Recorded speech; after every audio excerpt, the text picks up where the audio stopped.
Ministère Bethesda. Ministère Bethesda. Ministère Bethesda. Bien-aimés dans le Seigneur, la plupart du temps, nous ne voyons pas Dieu derrière les messages qui viennent de Dieu. La Bible déclare dans le livre de Job 33, verset 14, « Dieu parle cependant, tantôt d'une manière et tantôt d'une autre. » Et on ajoute, « Et l'on n'y prend point garde. » C'est-à-dire que c'est Dieu qui parle, mais ce n'est pas l'impression que nous avons. Lorsque Dieu utilise une manière différente de celle que vous connaissez, Dieu n'est pas obligé de vous appeler comme il a appelé votre pasteur. Il n'est pas obligé de vous alerter comme il avait alerté Moïse. La Bible dit qu'il parle tantôt d'une manière et quelquefois il parle d'une autre manière. Et on avertit que souvent, on n'est pas attentif. Et au verset 15, on dit, il parle par des songes. Il y a quelqu'un à qui Dieu parle constamment, mais qui ne prête pas attention à ces messages-là, ne pensant pas que ces messages-là viennent de Dieu. Il y a quelqu'un à qui Dieu parle, peut-être par le moyen d'un groupe, par le moyen d'un prédicateur, par le moyen des réseaux sociaux, ou dans l'assemblée à laquelle il appartient, ou par le moyen de son propre enfant, le moyen d'un ami d'enfance. Cependant, il n'y prend point garde. C'est-à-dire que le drame ici, c'est qu'on n'accepte pas dans les différentes manières que Dieu utilise, que c'est Dieu qui est en train de nous parler. C'est ce qui est dit dans Job 33, verset 14. Et au verset 15, encore une fois, il dit, il parle par des songes, par des visions nocturnes, quand les hommes sont livrés à un profond sommeil, quand ils sont endormis sur leur lit. Donc il y a des rêves que vous faites qui sont directement la communication établie par Dieu pour vous atteindre.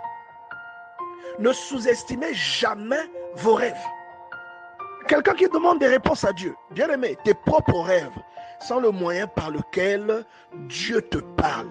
Tes propres rêves sont le lien, représentent ici le lien que Dieu utilise pour te parler directement, pour te parler sans intermédiaire.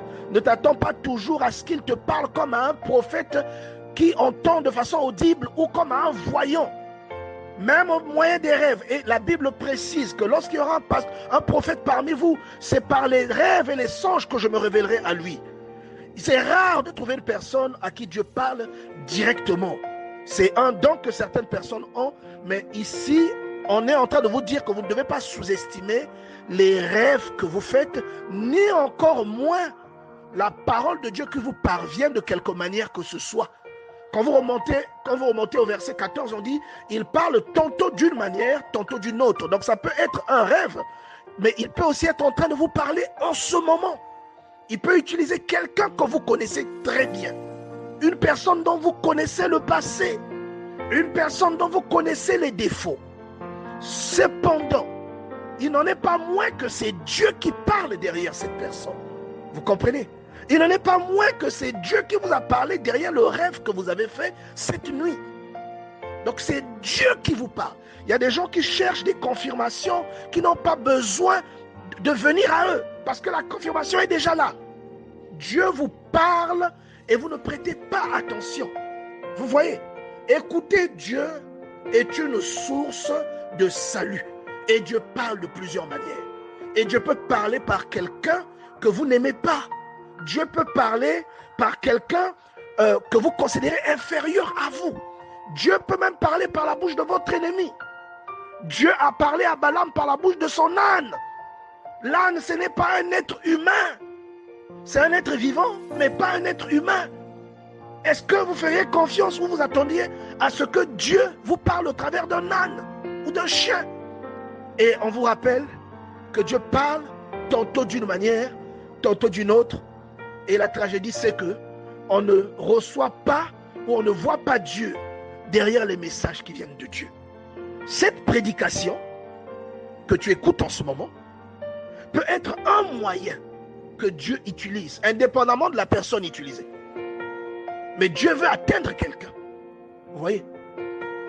Dieu veut atteindre quelqu'un. Donc, Dieu peut très bien être en train de te donner une instruction en ce moment. Et la question, c'est est-ce que tu entendras Dieu?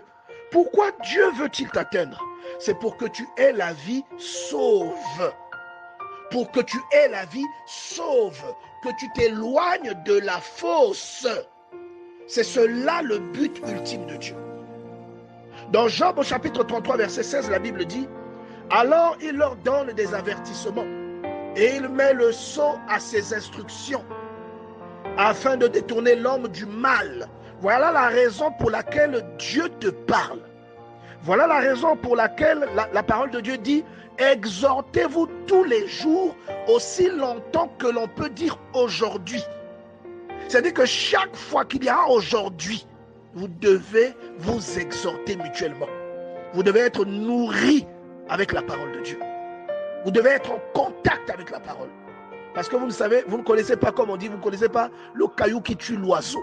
Vous ne savez pas quelle est l'instruction qui débloquera quelque chose dans votre vie.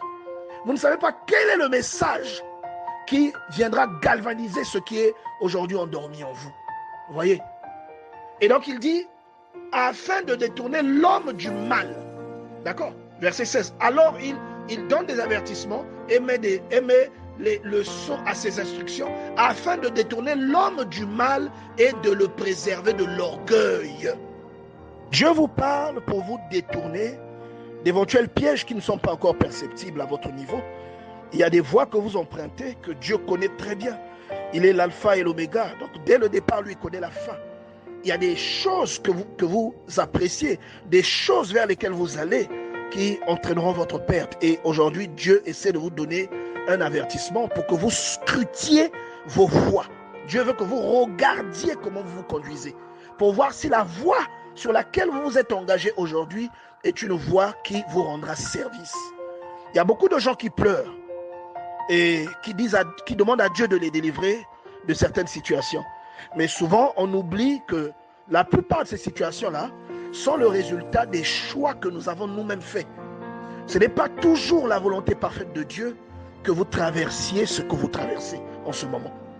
Et il est en train de vous dire aujourd'hui qu'il vous avertit afin de garantir votre âme de la fosse. Job 33, verset 18. Afin de garantir votre vie des coups de glaive. Votre conduite actuelle peut être le chemin le plus sûr vers la mort. Sauf que vous ne le savez pas encore. Vous voyez?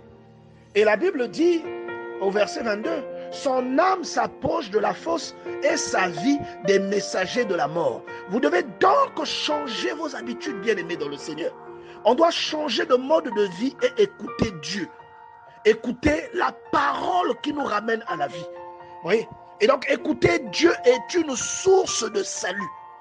Écouter Dieu et mettre en pratique ce qu'il vous donne, c'est la source de vie. C'est le meilleur choix que vous pouvez faire dans votre vie, bien-aimé dans le Seigneur. C'est une garantie. Et Dieu vous parle par des songes. Il vous parle par des interlocuteurs que vous connaissez. Il vous parle par des prédications. Il vous parle par des hommes de Dieu. Et vous n'y prêtez pas attention. Vous voyez, c'est le reproche que Dieu est en train de faire à quelqu'un en ce moment. Afin de délivrer quelqu'un de son égarement, Dieu utilisera toujours un être humain. Dieu utilisera toujours tes semblables pour te parler. Il ne descendra pas te parler directement de manière systématique. Vous voyez que Dieu voulait atteindre les enfants d'Israël. Qu'est-ce qu'il a fait? Il n'est pas apparu à Salomon. Il n'est pas apparu aux enfants d'Israël. Il est apparu à Moïse. Et il a dit à Moïse, vas-y, c'est moi qui t'envoie. En fait, il dit, je descends, je vais délivrer. Mais toi, tu vas. Dieu utilisera toujours quelqu'un pour emmener la délivrance dans votre vie. Vous voyez? Et au verset 23 de Job 33, la Bible dit, mais s'il se trouve pour lui un ange intercesseur, un d'entre les 1000 qui annonce à l'homme la voie qu'il doit suivre. Vous voyez? Dieu, la suite dit au verset 24, Dieu a compassion de cet homme et il dit à l'ange, délivre-le afin qu'il ne descende pas dans la fosse. J'ai trouvé une rançon. Mais cette condition dans laquelle Dieu vient vous délivrer est liée à un intercesseur.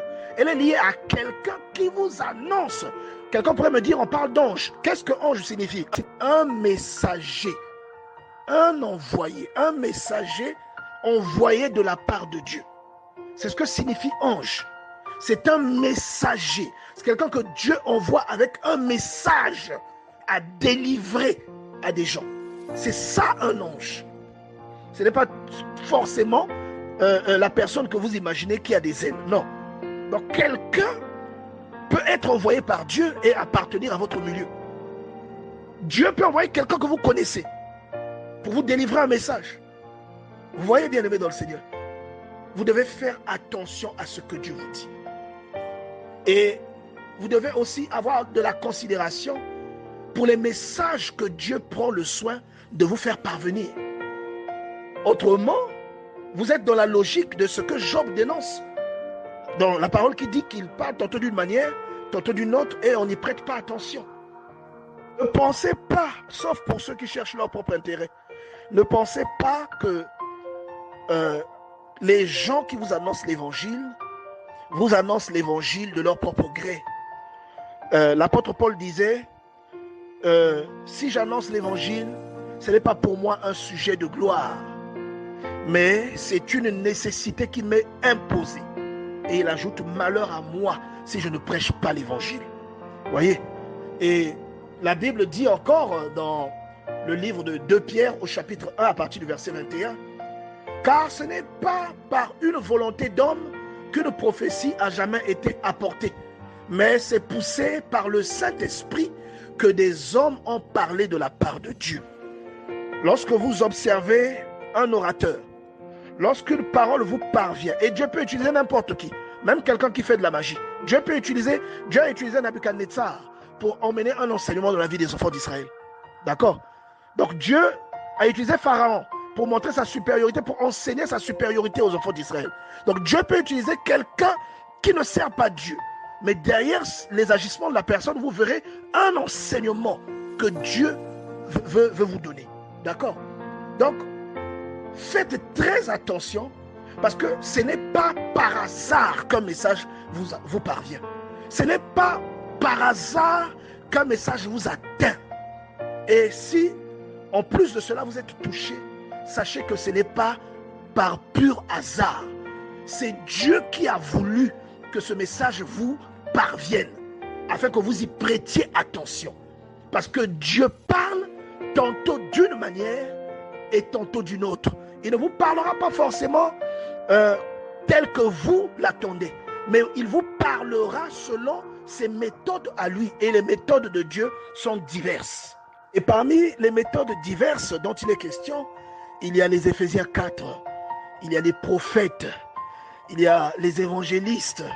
Vous voyez, donc il y a les Éphésiens 4 parmi les différentes méthodes que Dieu utilise pour atteindre des gens. Et aujourd'hui, vous êtes exposés à ces méthodes. Il y a au moins l'une de ces personnes ou l'un de ces corps qui vous a atteint au travers du message que Dieu a déposé en lui. Vous voyez, et j'aimerais vraiment attirer l'attention de quelqu'un. Lorsqu'un message vous parvient, lorsque Dieu vous a permis d'écouter un message, il y a forcément quelque chose à en tirer. Certes, il y a des messages qui vous parviendront, qui seront, qui ne concorderont pas avec la vérité des évangiles. Il y a des gens qui prêchent des choses que la Bible ne confirme pas. Mais c'est aussi pour vous le moyen de jauger ce que vous comprenez, de jauger aussi votre implication dans les choses de Dieu. Si vous prendrez cette parole-là comme une parole authentique ou non. Vous voyez? Donc chaque chose qui vous atteint est une leçon de la part de Dieu. Chaque chose qui vous atteint est un enseignement que Dieu veut vous donner. Et c'est pourquoi vous voyez ce que moi j'appelle des têtus dans le Seigneur. Des personnes qui annoncent l'évangile sans jamais rien attendre en retour. Et il y avait quelqu'un qui avait déjà cette logique-là, qu'il avait clamé haut et fort. L'apôtre Paul, 1 Corinthiens chapitre 9, verset 16. Il dit, si j'annonce l'évangile, ce n'est pas pour moi un sujet de gloire, car la nécessité m'en est imposée. Et malheur à moi si je n'annonce pas l'évangile. Donc Paul est en train d'expliquer ici à quelqu'un que ne pas énoncer l'évangile était au-delà de son propre choix. C'était au-delà de son choix. Il était obligé de le faire. Vous comprenez? Il dit, la nécessité m'en est imposée. Et gare à moi si je ne le fais pas. Donc voilà pourquoi vous voyez des têtus qui sont là en train de prêcher tous les jours, de s'assurer que la parole parvienne à quelqu'un, parce que Dieu parle tantôt d'une manière, tantôt d'une autre. Et donc Dieu peut utiliser un être humain comme un microphone qui n'attend rien en retour. Son rôle, c'est d'amplifier seulement le vent, le son, pour que ce son-là atteigne un périmètre beaucoup plus large. C'est tout. Voyez. Et il s'assure que ce message-là vous atteigne, afin que Dieu vous délivre de la fosse, afin que vous vous détourniez des mauvaises voies ou des mauvais choix que vous avez peut-être fait ou que vous êtes en train de faire en ce moment. Ministère Bethesda. Ministère Bethesda. Ministère Bethesda.